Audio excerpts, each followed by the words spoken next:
Vamos a estudiar Colosenses 1. Pablo se introduce en esta carta como apóstol de Jesucristo por la voluntad de Dios, un líder con un llamado celestial. No es apóstol habiéndose llamado a sí mismo para adquirir beneficios personales, sino que su ministerio fue por asignación divina. Dios lo llamó como vemos en Hechos 9.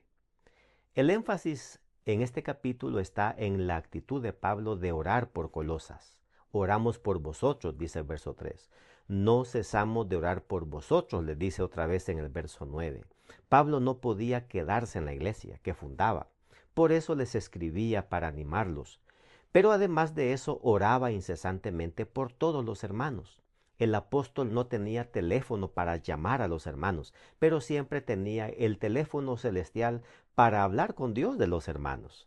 Aprendamos a orar por otros como lo hacía Pablo.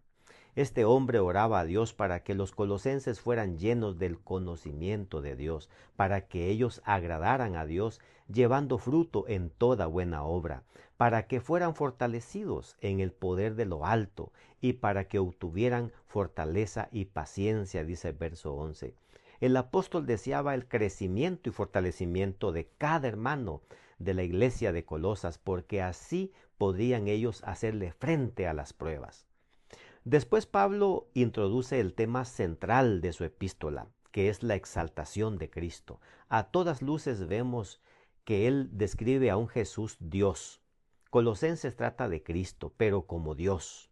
Cristo es la esencia en toda su carta y por tanto no puede evitar mencionarlo una y otra vez. Pero Pablo lo exalta como Dios. Veamos acá 5 aspectos puntuales que él destaca sobre Jesús. En primer lugar, lo presenta como la imagen del Dios invisible en el verso 15.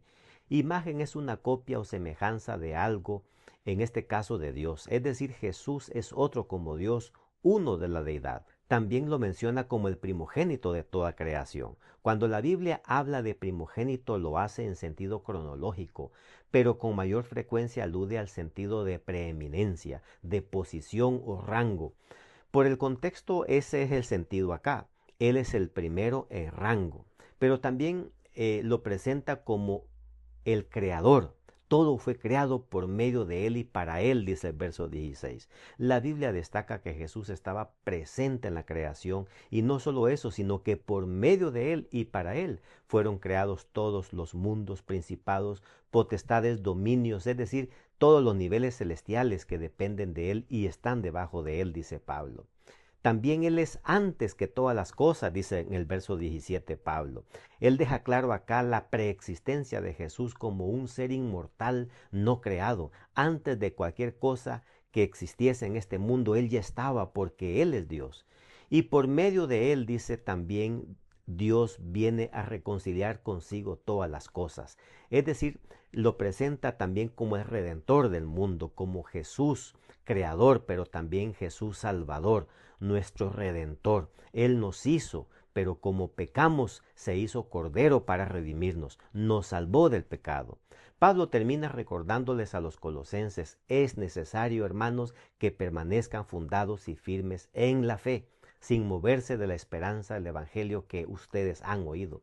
La salvación provista por Cristo, una vez obtenida, se puede perder. Una vez salvo no significa quedar automáticamente salvos para siempre. Pablo dice que es necesario permanecer fundados y firmes en la salvación. Por eso al inicio dijo que oraba para que dieran fruto en toda buena obra y crecieran en el conocimiento de Dios. Así como Pablo procuraba la salvación, también enfatizaba la permanencia en ella, obedeciendo y cumpliendo la voluntad de Dios. Mi querido amigo, cuán importante es mantenernos apegados a Dios, conectados con Dios, fundados en Dios. Él nos ha provisto una salvación tan grande, pero el enemigo no está contento con que hayamos obtenido esa salvación. Así que esmerémonos por caminar fieles con Dios, tomados de su mano, y así alcanzaremos la victoria final.